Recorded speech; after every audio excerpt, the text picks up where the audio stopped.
हाय अस्सलाम वालेकुम। मेरा नाम है इरशाद भट्ट। मैं हूं अभी कतर में। सबसे पहले मैं अपने आप को इंट्रोड्यूस कर देता हूं इस वीडियो में।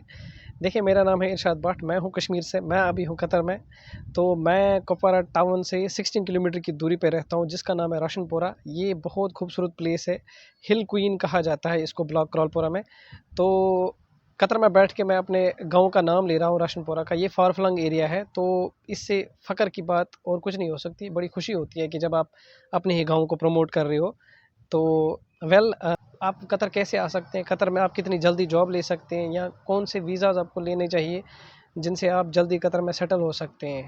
देखिए, कतर गवर्नमेंट आपको 3 टाइप्स वीज़ाज़ प्रोवाइड करती है। जैसे यूएई आपको विज़िट वीज़ा प्रोवाइड करता है कि आप आएँ, यहाँ जॉब ढूँढ सकते हैं, फिर आप उस वीज़ा को कन्वर्ट कर सकते हैं एम्प्लॉयमेंट वीज़ा में। कतर का ऐसा कोई सीन नहीं है। यहाँ पे आपको विज़िट वीज़ा नहीं मिलता है। यहाँ पे आपको एक हया कार्ड मिलता है, जिसके थ्रू आप यहाँ आ सकते हैं, घूम सकते हैं। That's it. उस पे आप जॉब नहीं ढूँढ सकते, ना ही आप उसको कन्वर्ट कर सकते हैं जॉब के लिए। तो ये हमारा टॉपिक नहीं है।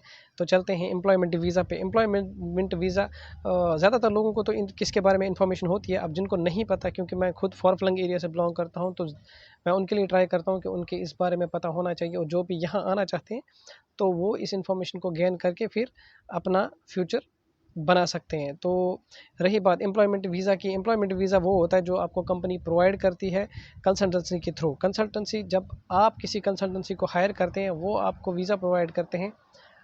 उसी कंसल्टेंसी के थ्रू आप यहाँ पे सेटल हो सकते हैं। और अब ये पूछेंगे आपकी कंसल्टेंसी कितना चार्ज करेगी और कौन सी कंसल्टेंसी सही है, वो आपको वीडियो में मैं आगे आगे बताऊँगा। देखें, अगर हम सर्विस चार्ज की बात करें, तो आप पहले कंसल्टेंसी का रिकॉर्ड देखें, इनका बैकग्राउंड क्या है, ये कितने सालों से काम कर रही है कतर के लिए, या किसी भी गल्फ़ कंट्री में अगर आप आना चाहते हैं, तो आप पहले उनका बैकग्राउंड रिकॉर्ड चेक करें कि इनके वीज़ाज़ कितने आए हैं, क्या आए हैं। तो आपको उस हिसाब से पता चल जाएगा कि ये जेन्युइन है कि नहीं है। तो रही बात सर्विस चार्ज की, देखें अपनी अपनी कंसल्टेंसीज़ का जैसे जिस लेवल की जॉब होगी, उसी लेवल का आपको कंसल्टेंसी चार्ज करती है। कि ये डिपेंड करता है कि आपको कौन से प्रोफेशन में जाना। अगर आप एम्प्लॉयमेंट वीज़ा लेकर आप कतर आ सकते हैं और यहाँ पे सेटल हो सकते हैं। अब रहा लास्ट और तीसरा, आज़ाद वीज़ा, इन अदर टर्म्स जिसको फ्री वीज़ा कहते हैं। यहाँ पे देखें, फ्री वीज़ा और आज़ाद वीज़ा ये कुछ भी नहीं होता, ये एक नाम है यहाँ पे। तो ऐसा कोई वीज़ा नहीं होता, ये सेम सेम एम्प्लॉयमेंट वीज़ा होता है। यानी एक कंपनी आपको वीज़ा प्रोवाइड करती है same as a employment visa. आप यहाँ आते हैं, उसके थ्रू जब आप यहाँ पहुँचते हैं कतर में, जब आप काम स्टार्ट करना चाहें, साथ काम कर सकते हैं। जिस कंपनी ने आपको वीज़ा प्रोवाइड किया है आज़ाद वीज़ा के नाम से, उस वही कंपनी आपको एक एनओसी प्रोवाइड करेगी कि आप कहीं भी किसी भी कंपनी के साथ ज्वाइन करके अपना काम स्टार्ट कर सकते हैं। तो ये है आज़ाद वीज़ा और फ्री वीज़ा जिसको बोला जाता है। तो वो भी एक एम्प्लॉयमेंट वीज़ा ही होता है, आज़ाद वीज़ा कुछ भी नहीं होता। In other words, in other terms if I से, ये एक इलीगल प्रोसेस भी माना जाता है।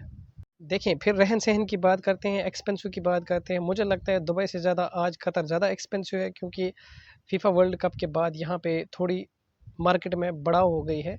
तो अभी के हालात जो कह रहे हैं, वो कतर मुझे ज़्यादा एक्सपेंसिव लग रहा है। तो रहन-सहन यहाँ पे जो अकोमोडेशन वगैरह, इनका चार्ज बढ़ गया है, मार्केट प्राइस भी बहुत ज़्यादा है। तो अभी जॉबें खुल रही हैं, प्रोजेक्ट नए से खुल रहे हैं, क्योंकि फीफा के बाद इनने जो है वो सारा प्रोजेक्ट बंद किया हुआ था, तो अभी नए से स्टार्ट हो रहे हैं। तो बेहतर है, मैं आपको सजेस्ट करूंगा कि आप पहले ऑनलाइन ट्राई करें। लिंक्डइन एप्लीकेशन है, मैं आपको ये सजेस्ट करूंगा, या इंडीड है।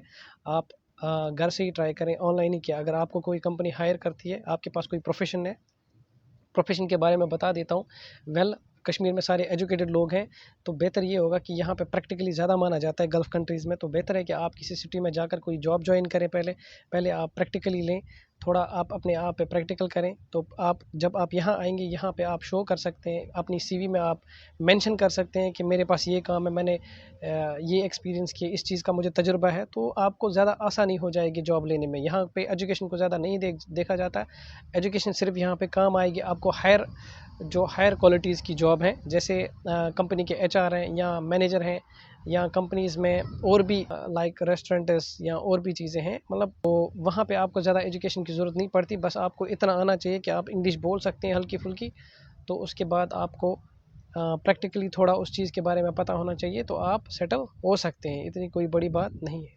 वीज़ास में मैं आपको सजेस्ट करूँगा कि आप एम्प्लॉयमेंट वीज़ा ही लें किसी कंसल्टेंसी को लेकर, या आपके कोई यार दोस्त हैं तो उनसे कंसल्ट करके आप एम्प्लॉयमेंट वीज़ा लें, और डायरेक्टली बाय फ्रॉम होम से ही एम्प्लॉयमेंट वीज़ा पे टेंशन कम आ रहा है। लेकिन जो लोग यहाँ एक बार विज़िट कर चुके हैं तो उनके लिए आसान है कि अगर वो किसी और कंपनी का वीज़ा लेकर यहाँ पे आते हैं तो वो फिर यहाँ पे अपने लिए जॉब ढूंढ सकते हैं, किसी और कंपनी में वो सेटल हो सकते हैं, उनके लिए कोई मसला नहीं है। बस मेरी तरफ से एक ही रिक्वेस्ट है कि पेज को फॉलो करें, इन वीडियोस को शेयर करें, ताकि और भी लोगों तक ये इन्फॉर्मेशन पहुंचती रही जो ये लोग यहाँ पे आना चाहते हैं। खासकर कश्मीरी लोगों के लिए बहुत बड़ा प्रॉब्लम हो जाता है। बहुत सारे लड़के ऐसे होते हैं जो बार बार कहते हैं कि हमारे साथ बुरा हुआ, सऊदी अरब से ज़्यादा वीडियोज़ आ रही हैं कि कंडीशंस बहुत ख़राब है, यहाँ पर मत आए, ये चिन खुदाइस वगैरह ऐसे कहाँ हैं। तो ऐसी चीज़ों के लिए तो प्लीज़ आप शेयर करें, लोगों को पता चले। जितनी इन्फॉर्मेशन हमारे तक है, हमारा फ़र्ज़ बनता है कि हम लोगों तक पहुँचाएँ, तो लोगों को पता चलना चाहिए। देखें, टाइम हमारे पास बहुत कम रहता है, तो इसलिए आज की वीडियो में इतनी इन्फॉर्मेशन। मिलते हैं अगली वीडियो में अगली और इन्फॉर्मेशन के साथ। तब तक के लिए अल्लाह हाफ़िज़।